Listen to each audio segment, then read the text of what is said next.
Sorry. Hello, folks. The Celtic Nerd here, bringing another nerdy video.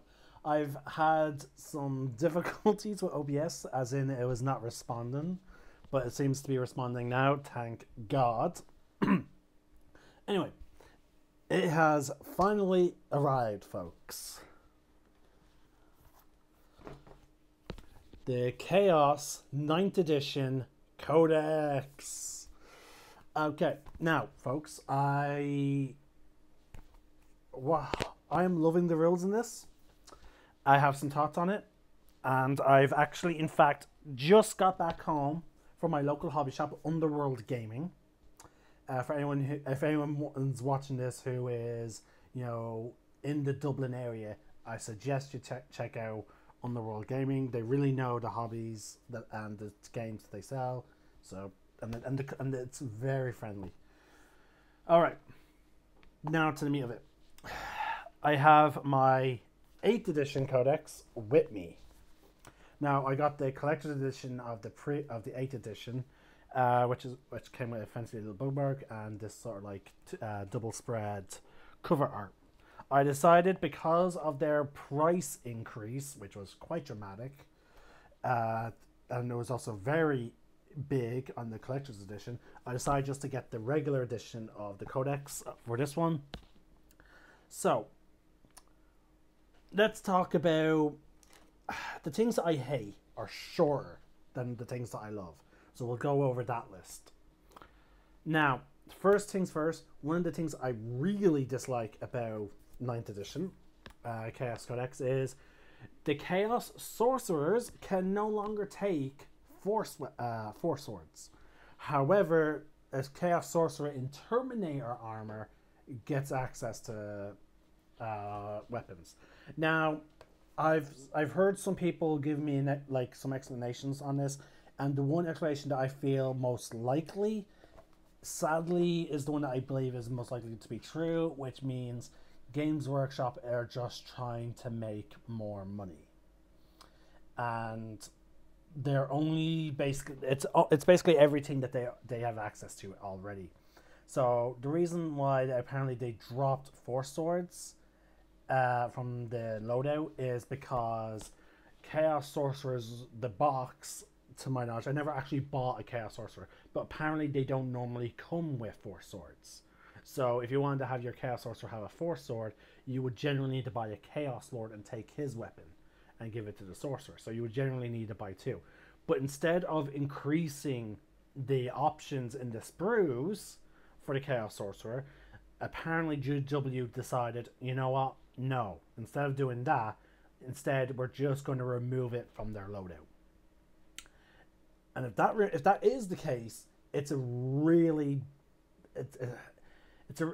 again, this is not going to be for children. That's a really dick move, in my opinion.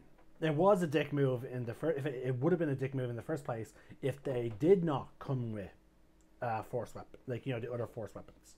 So it's sort of like a sideways move. Like they're a dick if they never updated the sprues to have the force sword and the other weapons available, and they would have also, and they're also dicks for essentially opting for this sort of lazy option. I don't agree with that. If that's what they did, if this is the reason why they did it, I very much do not agree with it. It's a bad thing. Tied into that is apparently, now I know all my Chaos Lords. I have so many Chaos Lords because Chaos Lords were the only ones that came in box sets. Apparently, they no longer have jetpacks, and I don't know about if the sprues of a Chaos Lord had the options for jetpacks, or you needed to buy other models to get it. But no, I don't know what it could be the same situation with the Sorcerer, where they did not have it in the sprues, but originally, and therefore players had to buy extra boxes to get them. I don't know what the situation is.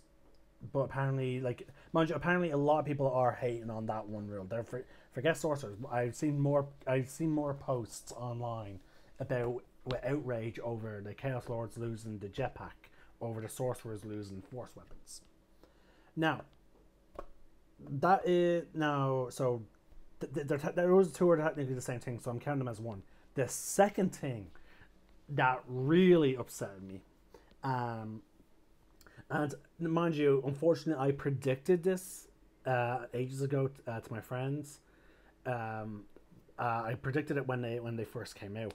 Obliterators. Does anyone remember the Shadow Spear box set when the updated version of Obliterators and Greater Possessed came out, along with the Master of Possession and such? If anyone remembers that box set, I predicted to my friends, like shortly after getting that box, after reading the stat block for the new Obliterators, that the Mutilators, the melee equivalent to Obliterators, were going to be essentially removed. I predicted that they were going to be removed, and essentially Obliterators were going to basically fill up both the roles, because Obliterators got a pretty beefy melee buff there, so they essentially incorporated both of them, essentially. And since that, so yeah. My prediction came true. Mutilators are gone. And also to my, and from what I found out today by talking to other Chaos players who just got their codexes, so are Greater Possessed. So the prediction that the leaks that Greater Possessed were going to be combined into the new Possessed was true, which means anyone who bought that box set, like I did, I now have 2 Greater Possessed that are now just possessed, but I can't use them because they have to be squads of 5. So I'm now just like, what the hell? I have to now buy a whole new box of possessed to make up a squad now. And the one thing is, I would have to run a bigger squad than the baseline. So Chaos gained some pretty nifty models, and I have to acknowledge that. We've also gotten some updated designs to a lot of models that really did need the update. For example, Chosen got a pretty nice update. I love the look of them. Chaos, like our Legionnaires, got an update. I like to look at them. We got some good new, and the Warpsmith as well. Sorry, I almost forgot about Warpsmith. The Warpsmith got a really nice design. But after reading some of the lore in this codex and remembering some of the lore in this codex,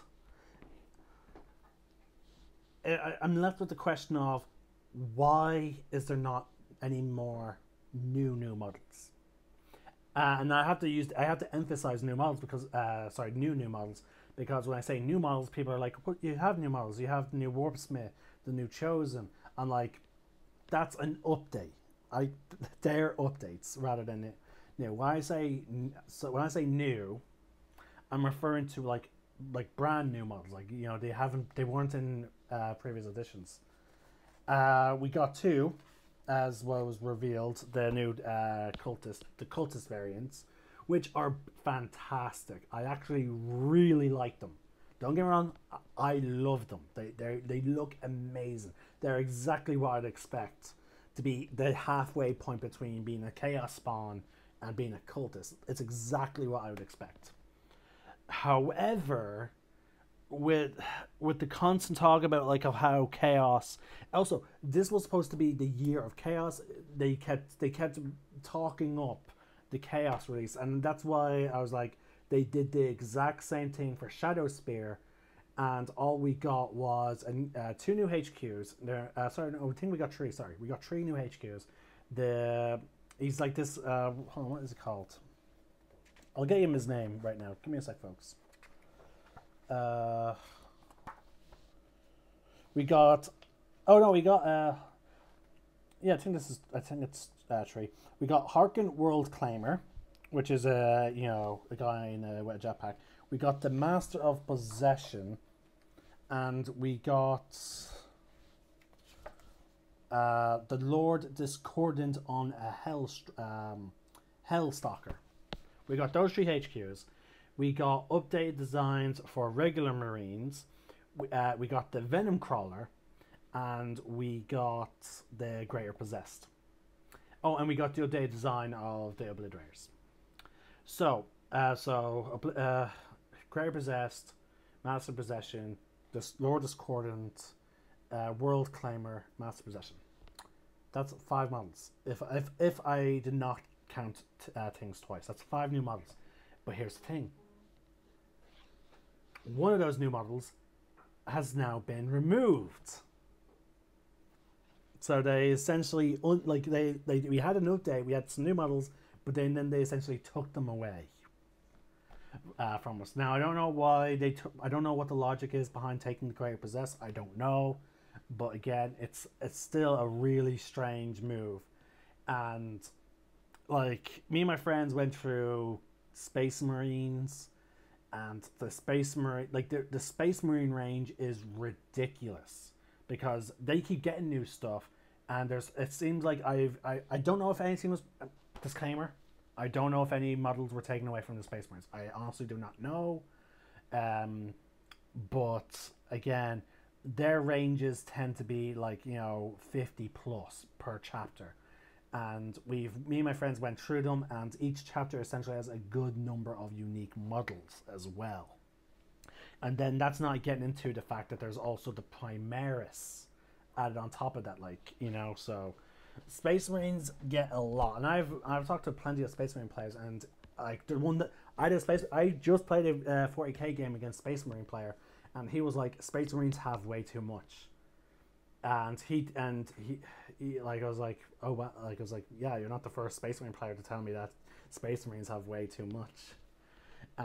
Because he's also a chaos player, and he looked through the codex, and he's like, that's all we got. We lost we gained the cultist variants, but we lost mutilators and Greater Possessed. So, but yeah, okay, that's my grievance out of the way. Grievance completely out of the way. Now, all that's left now is the positives. The updates to Chaos Space Marines I am absolutely loving. I know they did. Some of these were already may have been leaked, or they were already confirmed by GW. Like the extra wounds for Marine Chaos, is fantastic. It really saved my ass in the game today.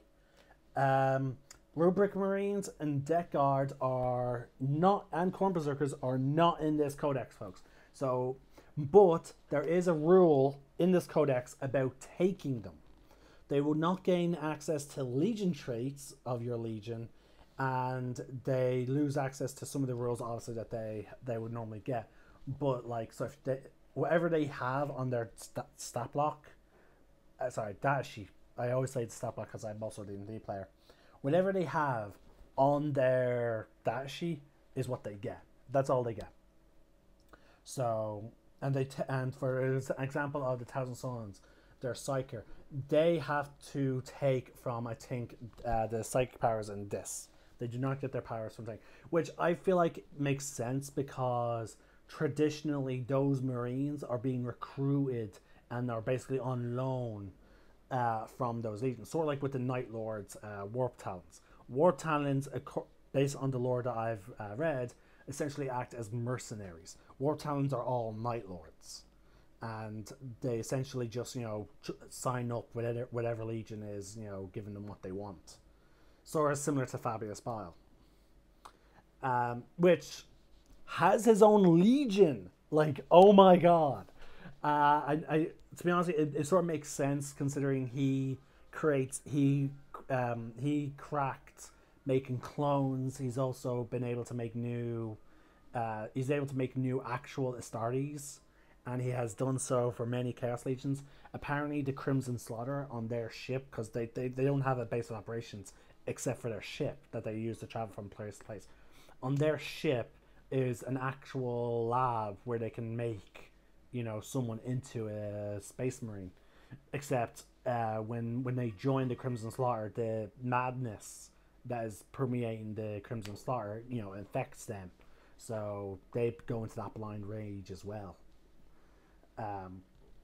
So I imagine other legions have that setup. My custom legion The Shadow Spartans, which work for the Alpha Legion, I have a very similar lore setup in terms of like they hired Fabius to put on a similar lab on their ship.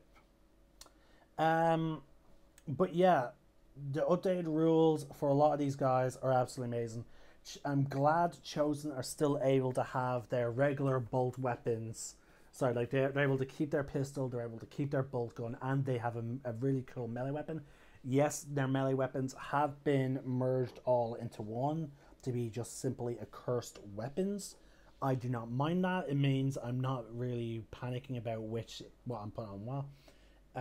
It does mean though, if you have twin lightning claws, you still need to sacrifice a bolt gun to gain access to that second lightning claw. The only thing is, they would have the rule stat block of having the accursed weapon. So instead of having a lightning claw profile, they would have a cursed weapon profile. So it does take away a little bit, but it simplifies building.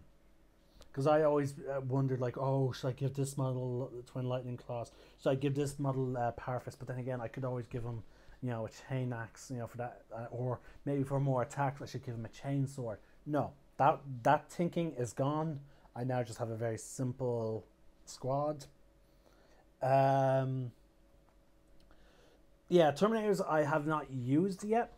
In my match against my I think we're friends now. We're acquaintances against my opponent, because I've played with him a couple of times, and whenever we just hung out and talked, we seem to get along. So acquaintance still though. I used a squad of cultists, a squad of havocs, war talons, and my chaos sorcerer and terminator armor, which I proxied with a Phobos librarian, Phobos Primaris librarian. I don't know the name of the model, but looking enough, he has the same base as a sorcerer and terminator armor, and because he's supposed to be wearing Primaris armor, which I think is supposed to be stronger than regular marine armor, I'm like, okay, maybe I'll put it equivocal to Terminator army for this guy, because like he has like the hood and cloak, which I feel like makes sense for an Alpha Legion themed army. But anyway, so that's all I had on the battlefield. He was playing Dark Angels, but they were fallen. So he was using Dark Angels rules, but lore wise and whatnot, he's playing like Chaos, which was fun. The funny thing is, I was thinking of doing the same thing. I was thinking of just no longer buying Chaos models and just simply get this codex and then just buy Space Marine models and proxy them as Chaos, because I'm playing Alpha Legion. So it's the same line of thinking. The cultists were actually pretty handy. They dealt some damage. They didn't kill anyone, but they softened up some models to be killed. I enjoyed the grenade launcher, and like they were pretty decent. And with the new morale rules, like the entire squad wasn't going to be tabled because they lost a few models, so that was handy. Yeah, like it's just absolutely amazing. Now, one of the things I want to do, the reason why I took out my 9th edition codex, is because I want to go over. We're not going to talk about too much about the Crusade rules, just yet. We'll go over the Crusade rules eventually, but I want to just first go over the legions real quick. So I'm going to use my legion as an example, right? And I'm not going to be reading out everything, folks. So just as a caveat to that, I just want to make sure that's perfectly clear. I'm not reading out everything for Alpha Legion. I'm just going to read out some of the key differences. Give me a sec. Sorry, that's all the lore section. There we go. There's the stat block. And where's the Legion benefits? Where's the page for Legion traits? Artwork, artwork, artwork, artwork.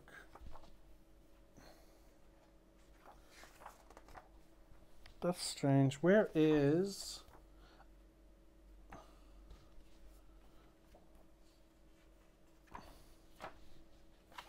I cannot seem to find my Legion rules in my 9th edition codex. Now, I haven't looked at it in a while.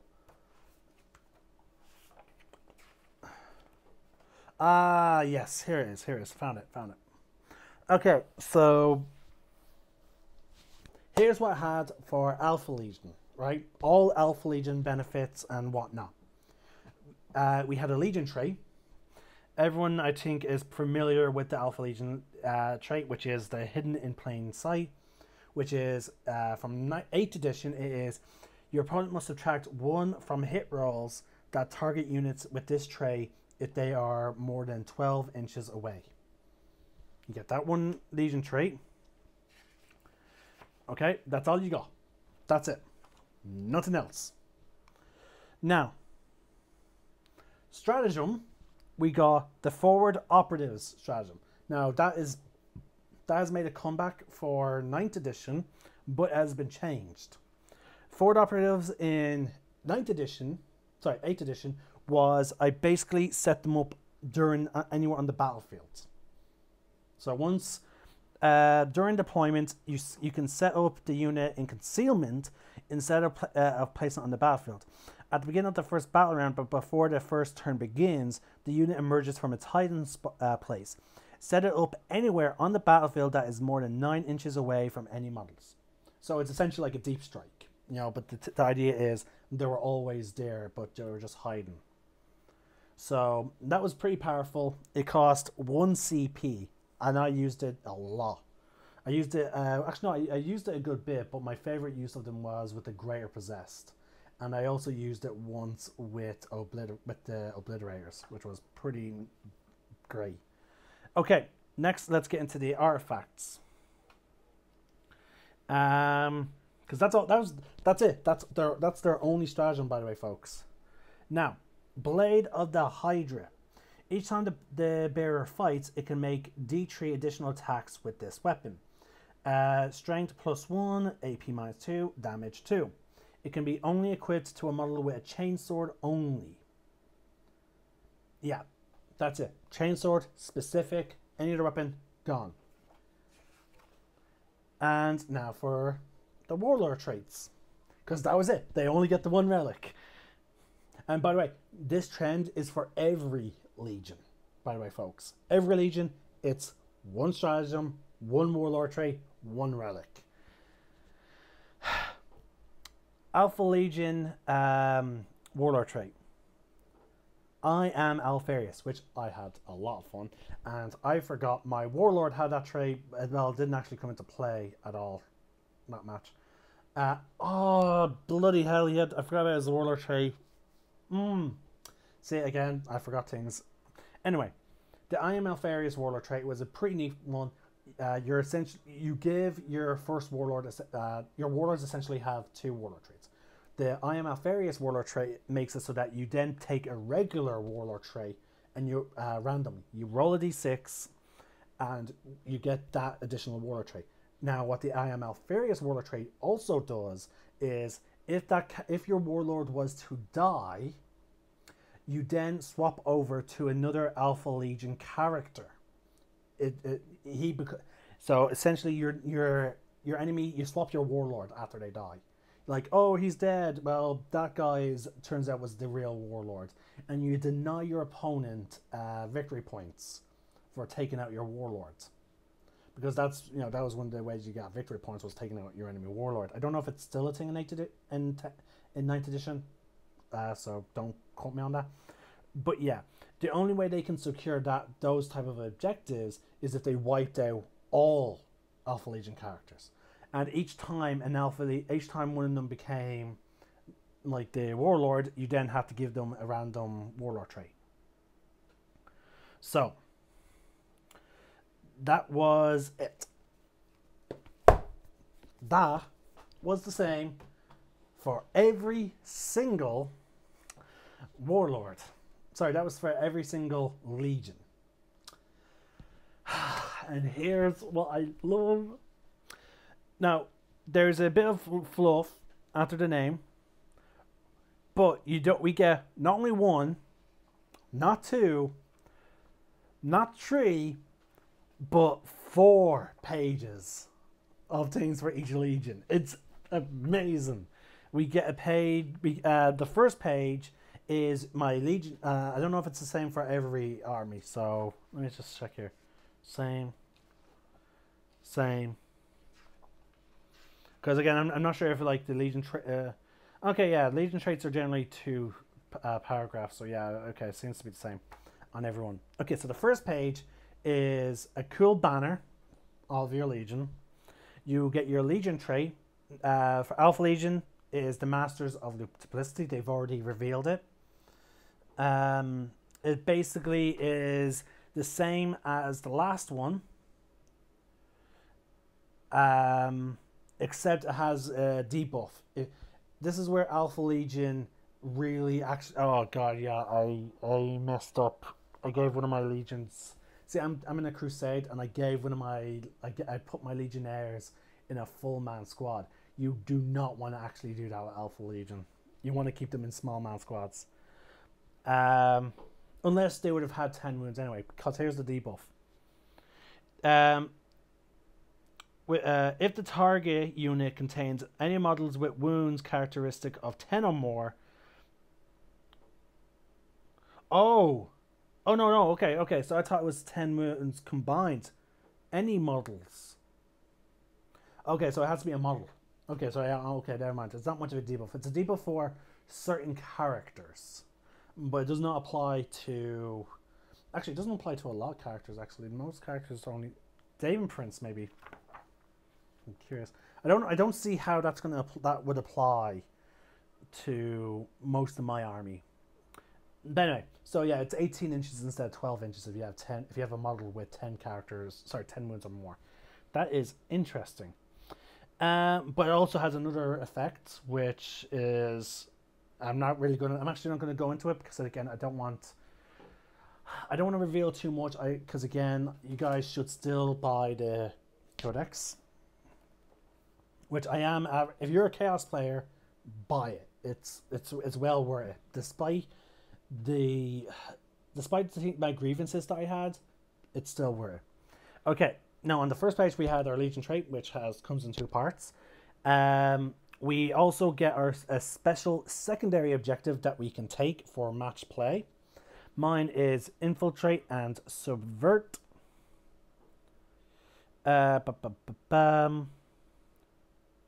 It's a really nifty one that allows you to score a lot of victory points when there's a good number of objectives on the battlefield. This one did not really come into play all too much. For my match, so oh well.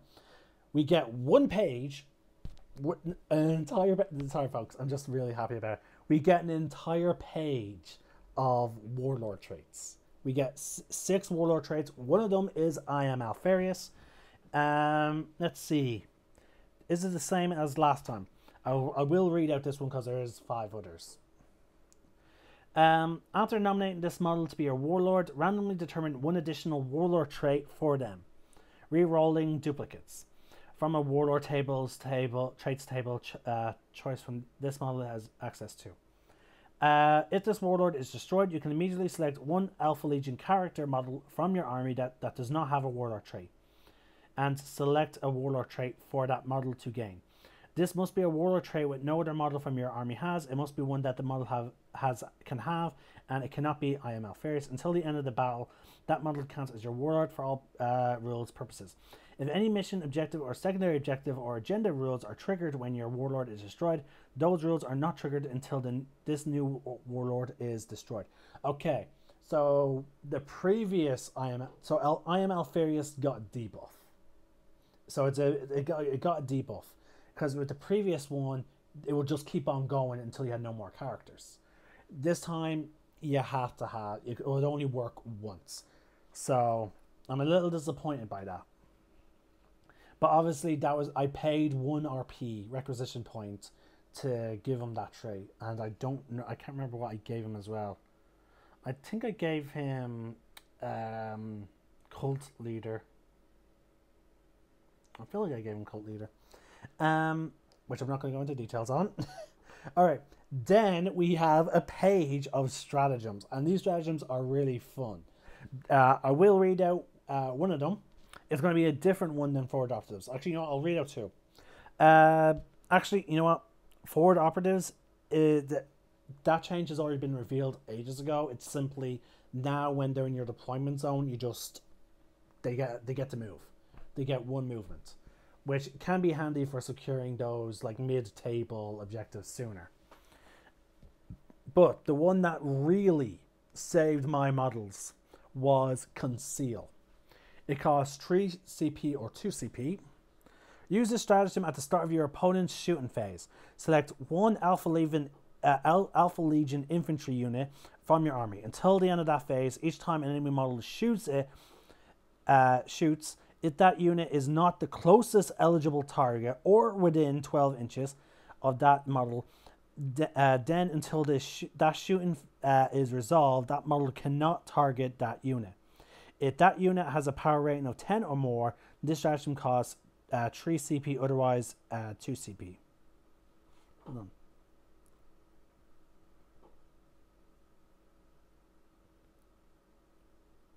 Oh yeah, it's every time. So basically, that came in handy so much because every time my opponent was about to, I used it on my Havocs to protect them from some models that had really long range.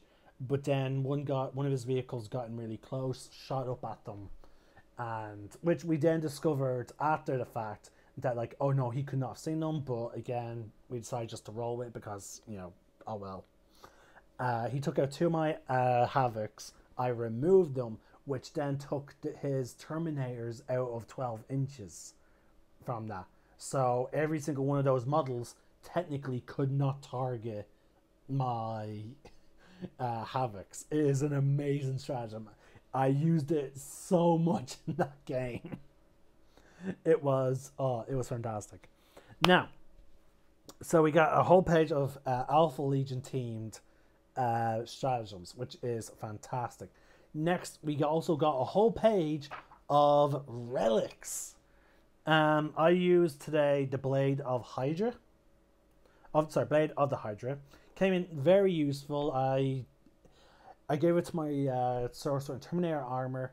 It did not come into play because I used it against Terminators, but if I used it against regular Marines or, you know, other infantry or other light infantry, I should say, not elites. I can't imagine many elites being taken out by that. But Blade of the Hydra got a big update. It used to be, what was it, D3 additional attacks, or was it 3 attacks? Anyway, it was extra attacks. Now it is strength +1, AP -2.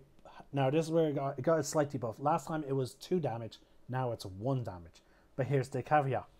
Each time the bearer fights, it makes D3 +3 additional attacks with this weapon. If there are 6 or more enemy models within 3 inches of the bearer, when it is selected, it then makes 6 additional attacks instead. So it gets maximum if it's a big unit. I used it against a squad of Terminators, which was only 5. So, but he did have his. Oh yeah, this is Warlord. I think his Warlord was in 3 inches, so I could have gotten additional. I rolled pretty decently. I went from having only 10 attacks. Oh yeah, that's the funny thing. I had 10 attacks, but because of Exploding 6, this was in the 3rd round, and that's another thing. I'm not going to go too heavily into the Wanton Destruction because that was revealed by GW. Under Warhammer. Sorry, it was revealed. Actually, no, they named the store Warhammer, but I think the company is still Games Workshop. But yeah, so that was amazing. I really loved it because with the Exploding 6s and that weapon, like I had 10 attacks. I missed one of them, but I got 2 6s, so it was essentially that missed attack was cancelled out, and I got 2 additional attacks. So I went from 10 to then 11. So that was fantastic. I didn't take out the Terminators though.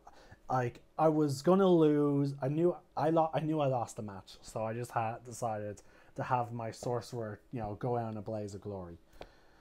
Okay, so that is the big difference, like between these. Okay, we have now. Obviously, Crusade is another big difference, and I'll get into Crusades. But the army, me and the guy went through. Me and my opponent went through the Legion traits after the match. Or was it before or after? It was sometime like it was either before or after. We were talking about how in the last codex, the legions didn't feel distinct. There was, like, with the one stratagem and the one warlord trait, there was some sense of what the legion was all about. You know, you could get a semi sense of the way that they play. Like, for example, the Alpha Legion with the forward operatives, with the way that was worded, it was very clear that that was aimed to be used. That made it clear that Alpha Legion prioritized infantry. Whereas now it's still the case. It's still the case. But I can, without going into the details, the stratagems that are and the Legion traits that are in the Alpha Legion section of this codex, which I do plan to get special bookmarks made so I can keep track of them. Like, all these warlord traits, they're all about either buffing infantry or warlord, obviously. But, like, it's all about, and their secondary objective, it's all about infantry. You know? It's all about just making infantry as good as possible. All the stratagems are about infantry or targeting your opponent. But yeah, like, it's amazing. Let's see, and it's also about. There's also, like, there is a stratagem right now. Like, I'm looking at it right now. That allows you to take an Alpha Legion infantry, remove it from the table, you put it back into reserves, and then you redeploy it.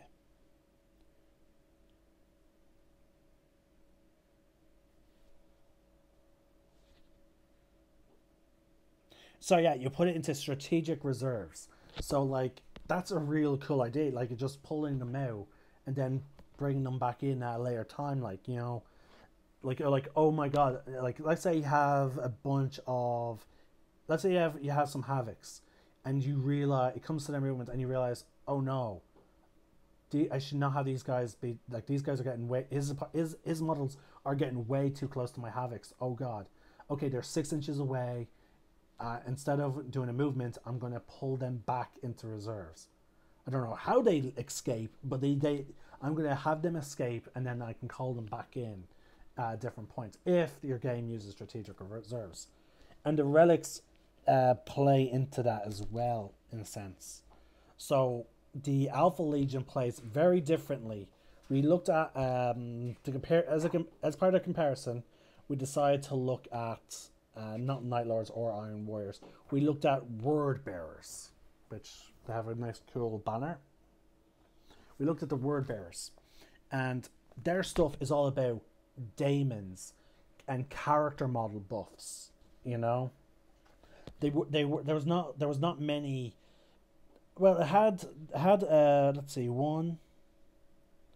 They have generic things like just, oh, it has to be a Word Bearer unit.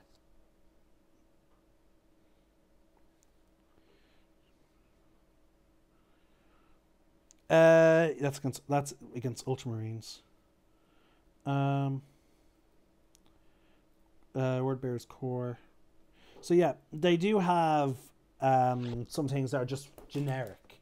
You can use them on anything, but they unlike Alpha Legion, they also have things that are really focused. Like, it has to be, you know, priest, a character model, or daemonkin. You know, it's very, or machine spirit. Oh, sorry, machine spirit was Iron Warriors, but like, they have things that, you know, it's very, because our Warbears are very religious. Chaos Legion, you know, they're very into the whole ideology of, you know, worshipping the chaos gods and such like that. So it makes sense. So they feel very different now already. You know, if you decide to lean into them, which I recommend. Generally, I would recommend lean into your Legion's abilities. I have not looked at Fabius. I'm not sure how you pronounce his name. I haven't looked into his legion yet, which are just called. Hold on, let's see what his legion's called. Creations of Bile. That's it. That's the name of his legion. The Creations of Bile. Oh, his thing is actually only 2 pages. I guess it's smaller than most legions. He has.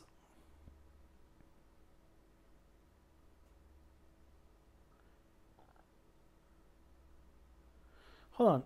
He only has 2 warlord traits? No, sorry, he has 3. That's really interesting. Only 3 warlord traits. He has 4 stratagems. And he has 3 relics. I should really give that a look, say, like, because I'm curious about it now.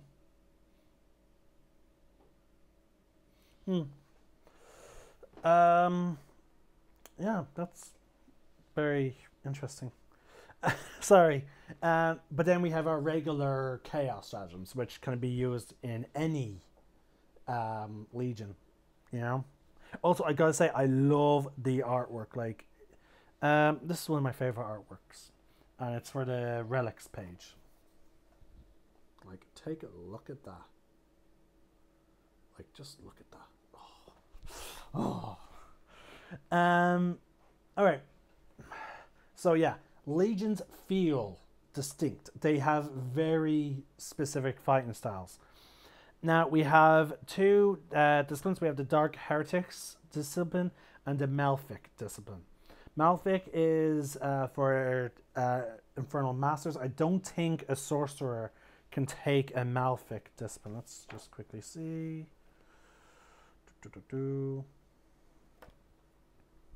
Yeah, it has to be from the Heretics. Oh, that's another thing I want to talk about.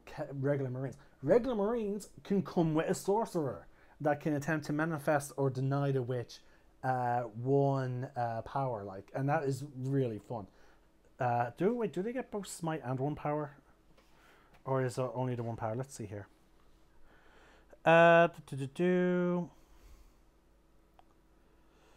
It can attempt to manifest and deny 1. It knows smite and 1 psychic power from. Okay, yeah, so that's good. Each time the unit attempts to manifest or deny rich manifest, to measure the distance, draw the line of sight, and from the model that has equipped the Balfour time. So I need to pick one of them to have the book. So that's cool. And then we also got the prayers.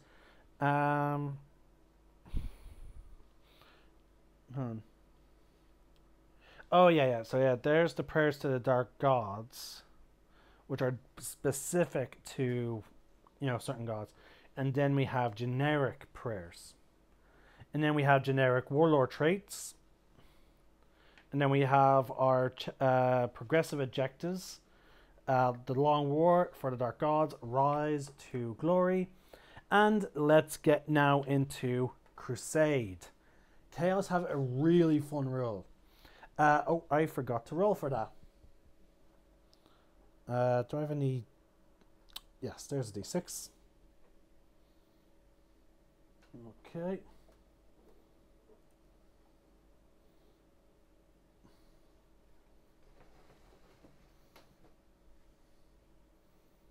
All right. I need to roll. I lost the match, so I have to roll a d3, and it will tell me how many points, glory points, do I get. Each of the 3 categories has gone down by 1, so I went from 4 to 3. So I really need 3 here. Damn, only the 1. Can you see that? No, you just can't see it. All right, hold on. I'm just going to try and make it clear that I'm not changing it. There you go. 2. So, bring the camera back up. All right. So, I have only 1 point to get it back up to 4, and the 3 categories are personal glory, dark god glory, and Warfleet glory. If I got the draw, I would have not lost any reputation with winning them if I wanted. Or I could have, if I win a match, I gain D3 plus 3. So essentially, as long as you draw or win, you can cancel out the drop. Unfortunately, I can only cancel that out for one of them. I am going to cancel out personal glory. So my personal glory is on. I'm gonna have to print that special page out. So yeah, he's back up to 4 on the personal glory instead of being on 3.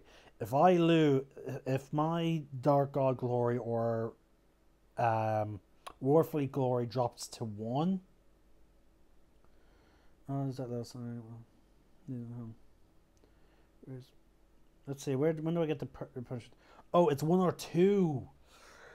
Oh boy. If that drops to 1 or 2, I am in trouble. Because there are punishments for both your warband leader, which I've already decided, as well as rewards. Yeah, but if you get Forsaken, you get a negative debuff to your warlord, as so your warband champion, as well as a debuff to your legion. To your army. Now, mind you, the personal one is interesting. I'm going to use that as an example. So if I get Forsaken for personal glory, basically spending RP on a warlord trait, relics, psychic meditations, and Ascension to Demonhood, they all go up by 1 RP.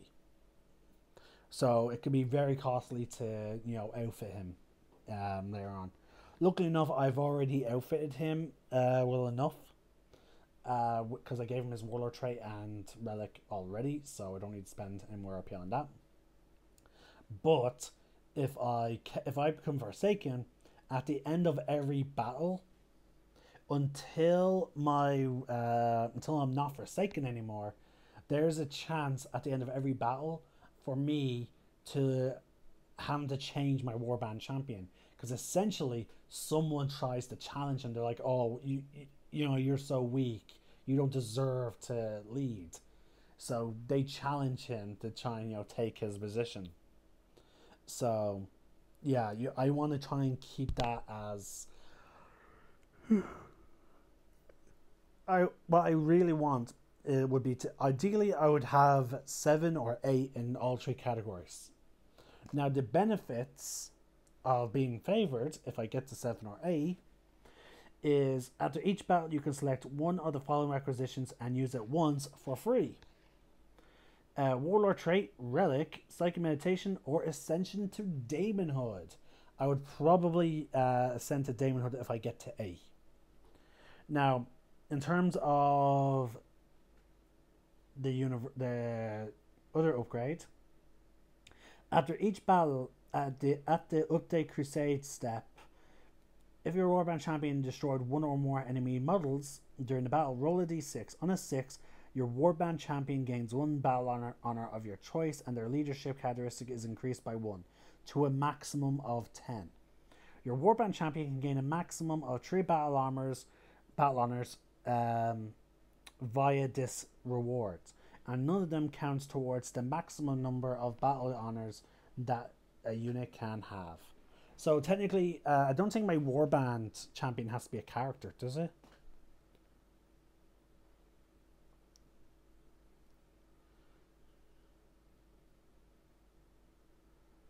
The easiest way to increase particular tracker is to spend your chaos points each time you do. To gain chaos points, you must play a battle that includes your warband champion. The number of chaos points. It must have been on the previous page. Here it is. Excluding named characters, and the combined power rating of all Trader Stars units in your Crusade Force is 20 or more. You can form a Chaos Warband. To do so, select one Trader's Stars character from an order of battle, excluding named characters, to be your Warband champion. That character model gains the Warband champion keyword. Okay, so it has to be a character. And I chose my sorcerer. So what are so let's see, what do I own that are confirmed to be characters that like they're essentially eligible? Let's see. Not named. Let's see, who do I own? My Daemon Prince. Technically, because I own a Daemon Prince. He's not in my order of battle at the moment, though. My Master of Possession, who's also not in my thing. As I said, I have several Chaos Lords. And I have a Warpsmith now. He's a character. I have an Exalted Champion. He's a character. Legionnaires do not have the keyword.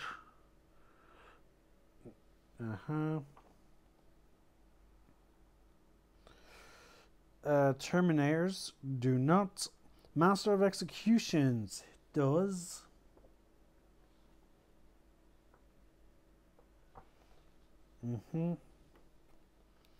Hellbrutes, nope. And they lost the infantry keyword. That's interesting.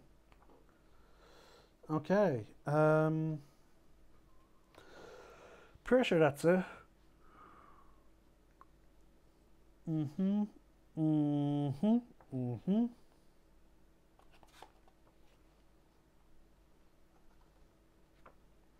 Yeah. Okay. So, yeah.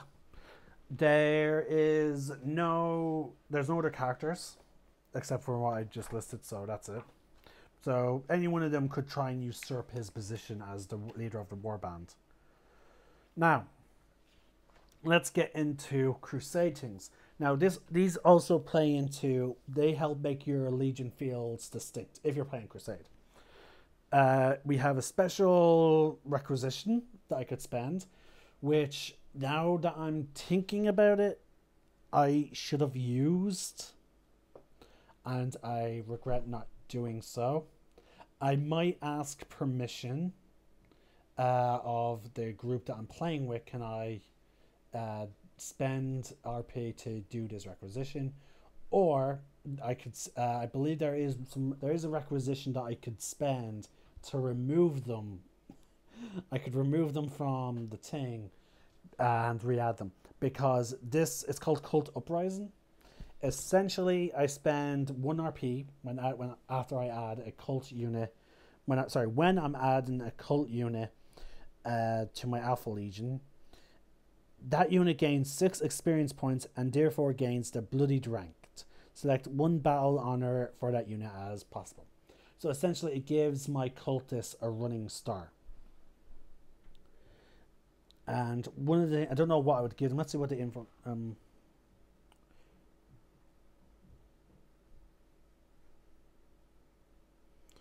Each time this range attack, each time a range attack targets this unit, the attacker is more than 12 inches away. The target is treated as having benefits of light cover. This unit can start performing an action if it has advanced this turn. It can shoot while performing an action without an action fail. And if this unit has is a character unit, it can still use any aura abilities it has while performing an action. So, okay, that's pretty cool. But there is a chaos generic. There is a cultist generic specific trait. Where is it? They have 3 options, which I probably would go with one of them. Let's say they gain Let the Galaxy Burn ability. They gain, or they can gain a Legion trait, or I can give them the core keyword. So essentially, all those besides from the So essentially, all the cultist traits are essentially just let them have access to the various abilities that they wouldn't have access to from Chaos. So, again, it's still a pretty good one, or I would look at maybe one of the generic battle traits from, the rule book. But I probably would go with chaos team stuff, just for the sake of it. Chaos boons are also back, which I have no idea how to. Hold on. Chaos boons are a type of battle armor that can be given to a trader's stories card. Each time a trader's stories card would gain a battle armor, you can instead choose to gain a chaos boon. Demon models cannot gain a chaos boon, and no model in your crusade force can have more than 3 chaos boons. Each time you gain a model gains a chaos boon, roll a d3 to randomly. Right. Yeah, because it's not making sense.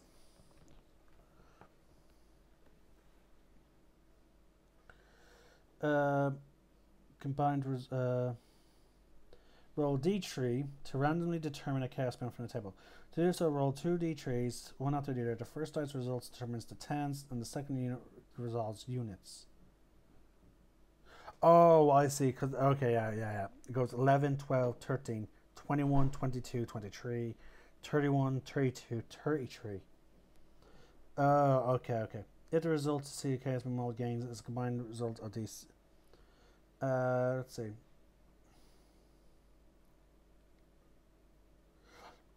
If when rolling to see a boon model gains, the combined d6 results of the d33s it rolls are exactly 6, 7, 8, or 9, and the model gaining the boon has a Slanesh, Nurgle, or Zinch keyword. Instead, for example, when rolling the 33 for a Nurgle model, and the dice results are 2 and a 5, and the result would be 13, but the combined total of the 2 dice would be 7, allowing that model to have a sacred boon of Nurgle instead. Each time a model gains a sacred boon, roll a d6 and consult the. Okay. A model can have more than 1 boon, but if a duplicate result is rolled, that model unit suffers spawn them. As with any battle honor, make a note of the model's crusade card if it gains when it gains a boon, and increase its crusade points by 1. So yeah. Who can gain? Okay, yeah, so cultists can't gain it. But yeah, so we have our own special agenda. Every legion has their own special agenda, which is how one of their units could gain XP. For example, Alpha Legion has Strike from Within, which is a special action which I used. I did not play that objective at all because I suffered such a devastating first turn. I did not actually get the chance to play for it. But basically every time... Actually, this is one of the things I hate about the Thousand Suns. The one for the Thousand Suns, like the agenda that I played for Thousand Suns was always competitive within my legion.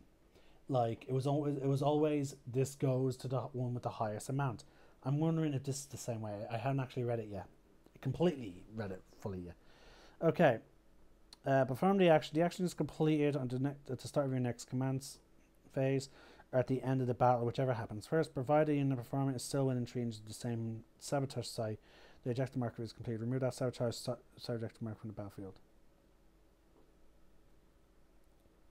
Okay, I understand it. So essentially, it gives an opportunity for 2 of my models on the battlefield to gain 3 XP, which is half of what you need to level up, which is pretty decent if I can manage, to secure. But the thing is, my opponent gets to place the objective markers as long as it's not in their deployment zone, which can be handy in the sense of if he wants to.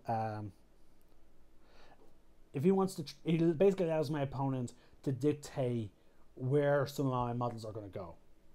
Like my opponent said, he was tempted to put one in my deployment zone, so that way I will delay one of my models from leaving. He was like, because we were playing the objective relic, which means that we were both competing for an object in the center of the battlefield. So he was tempted to be like, well, if I put one of them in your deployment zone, I could have delayed you wanting to go in. I was like, yeah, pretty much. And chances are I would have picked a unit that I really wanted to gain XP, like a lot of XP with. So he didn't do it in the end, but like, We get a special Crusade relic called the Shade Sword, which is pretty nice.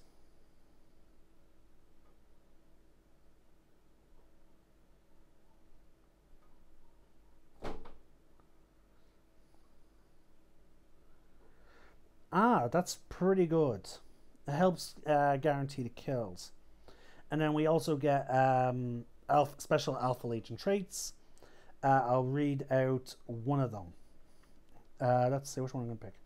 I'm going to pick the Veteran Insurgents. This unit can start to perform an action even if it has advanced this turn. It can shoot while performing an action without that action failing. And if this unit has a character unit, if this unit is a character unit, it can still use any aura abilities it has while performing an action.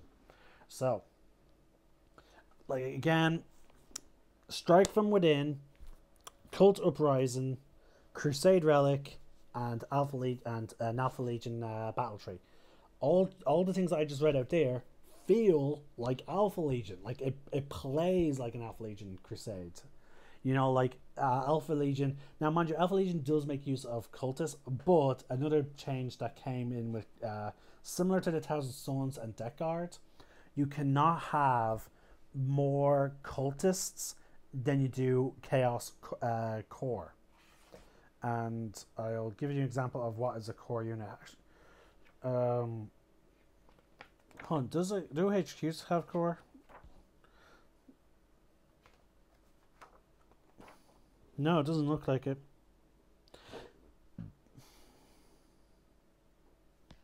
Chaos character. Yeah, no, they don't have core. Okay, so an example of a core unit would be my Legionnaires. They are a core unit. So I would in that match, I did have some other cores. Thank God, I had. I believe, at least I hope I did. Let's see. Fast text. Warp Talons are not core. Again, that's because Warp Talons are technically on loan from Night Lords. Okay, I did. Thank God. I thought I had an illegal army there. But I didn't. Because Havocs are core infantry. So yeah. So I need to have Legionnaires, Terminators, Chosen, Hellbrutes, strangely enough, Noise Marines, Bikers, Raptors, Havocs,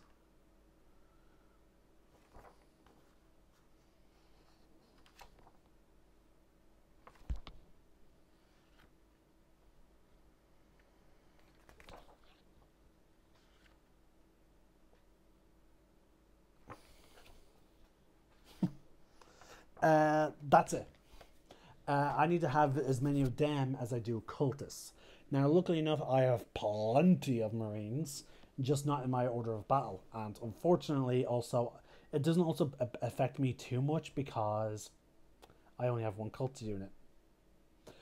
Now, technically, if that unit gets wiped, and if I ever have to have them die, I will probably next time split them up to be, you know, two separate units, one melee, one ranged.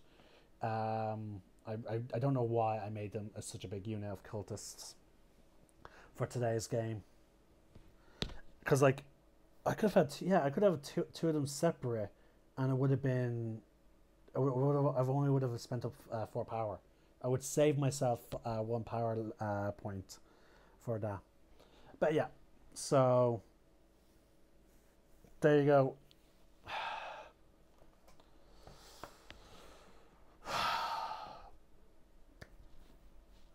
So I know I could talk about the generic. I don't think there's any generic Crusade. Actually, no, there is generic Crusade stuff. I should talk about. So yeah, the Alpha Legion Crusade stuff does feel very unique, and I should have talked about that a little bit more. because we left off, we jumped from the glory page to just over everything else. So there is a lot of other, there is agendas. We have a whole page of agendas, which is pretty cool. We have claim and despoil, blasphemous ritual. We have wanton hate. Did I say the Eye of the Gods? I think I did, but I'm not sure. And then we have our requisitions, which is rights of possession for chaos.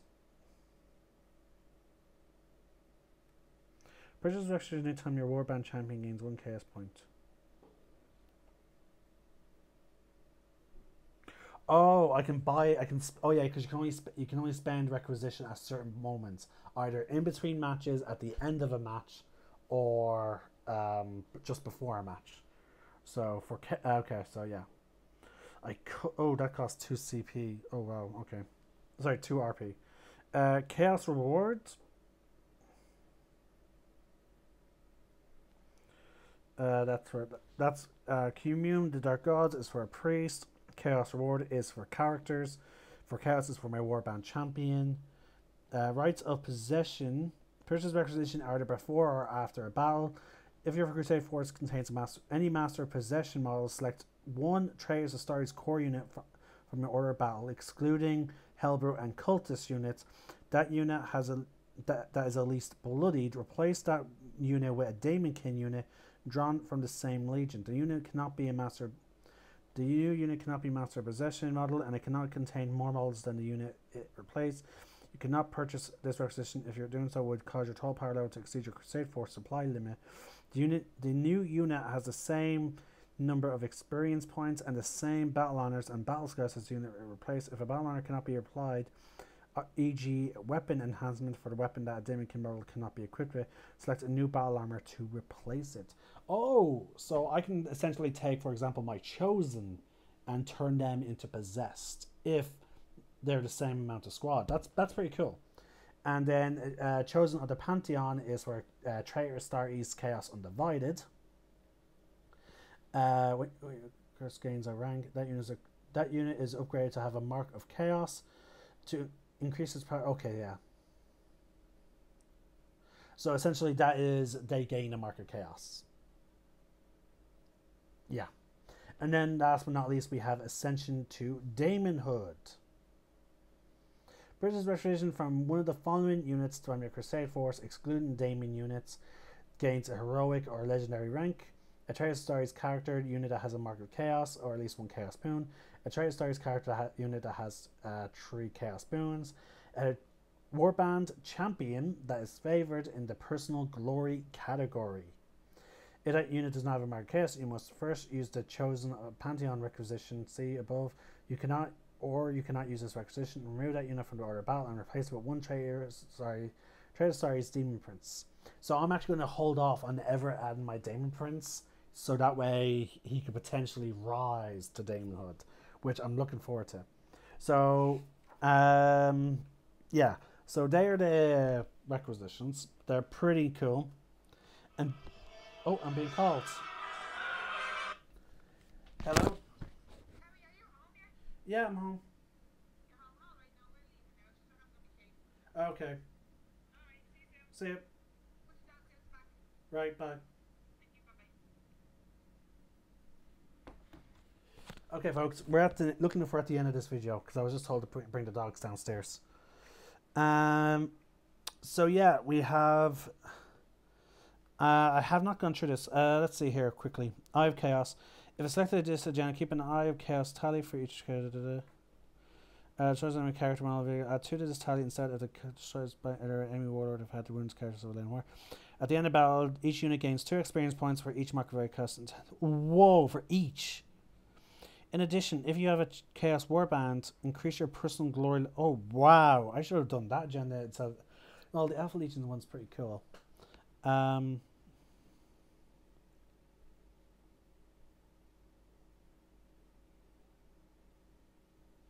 That's another thing. How many agendas can you pick per match? Because like that's pretty cool. I think you can pick 2, but I'm not sure. As long as they're not from the same category.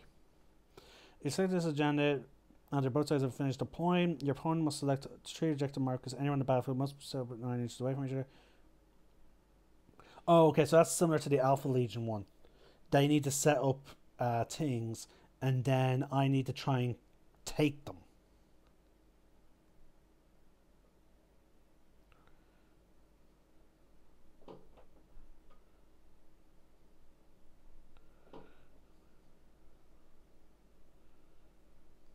Okay, and I need to keep them alive. That's another thing. But they gain 3 experience points.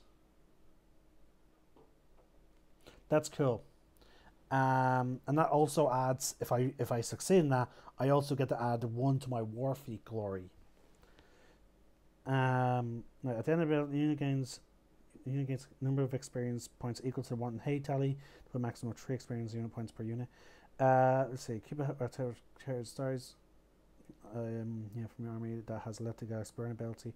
And each battle round, add 1 to your want and hate build tally each time the following applies. That unit destroyed 1 or more enemy units as a result of the attack made with a flame weapon, heavy weapons, grenade weapon, or rapid fire weapon. That unit has engaged in wanton destruction. While that unit was engaged in wanton destruction, and then if they killed any units with the said weapons while engaged in thing, that's pretty cool. That one rewards you for playing into the wanton destruction things. And then blasphemous ritual is your Traitors of Starry's infantry can attempt to perform this ritual from your army that has not already completed. See below, can start to perform this action at the end of their movement. Is wholly within 6 inches of the center of the battlefield, and no enemy units, excluding aircraft units, are wholly within 6 inches of the center of the battlefield. The action is complete at the start of the next command phase, provided that unit performed is still wholly within 6 inches of the center of the battlefield. If completed, roll 2d6, add 1 to the result if that unit has a mark of chaos, and add 1 to the result if that unit performed it with and has the icon keyword. On an A+, that unit is said to have completed the blasphemous ritual. At the end of the battle, each unit that completed the blasphemous ritual gains 3 experience points. In addition, if you have a chaos warband, increase your dark god glory. So, okay, so with the exception of the Eye of Chaos, all of them feed into one of those 3 categories. I'm either stealing something, just purely killing, or I'm helping the dark gods in some way. So that is fantastic. I am loving this so far. Okay, folks, just stretch over it and put that over there. So that is the Chaos 9th Edition Codex, and me just basically talking about it. I am loving it. Besides from those things that I said that I hate at the start of the video, the last I think that was only 12 minutes, maybe 20 minutes at most. So like I just spent an hour talking about the great things about it, and I even gave teasers of what's in it. Besides from the lore, which I'm really looking forward to digging into, like it is just amazing. Like the chaos in that codex are just amazing. They are fantastic, and I seriously cannot wait to build my crusade force with all these cool chaos themed abilities. I had fun when I was doing it with my 1,000 Suns. I've been wanting to do it chaos, and I'm now just excited that I finally get a chance to do so. And I'm glad I'm part of a large group that goes to my local hobby shop, and we have crusade games. I'm going to see if I can schedule for a crusade game tomorrow. Now, if you excuse me, folks, I have to go sort out my dogs before my mother gets home. This is the Celtic Nerd. Sign out. May the force be with you, and remember, roll for initiative.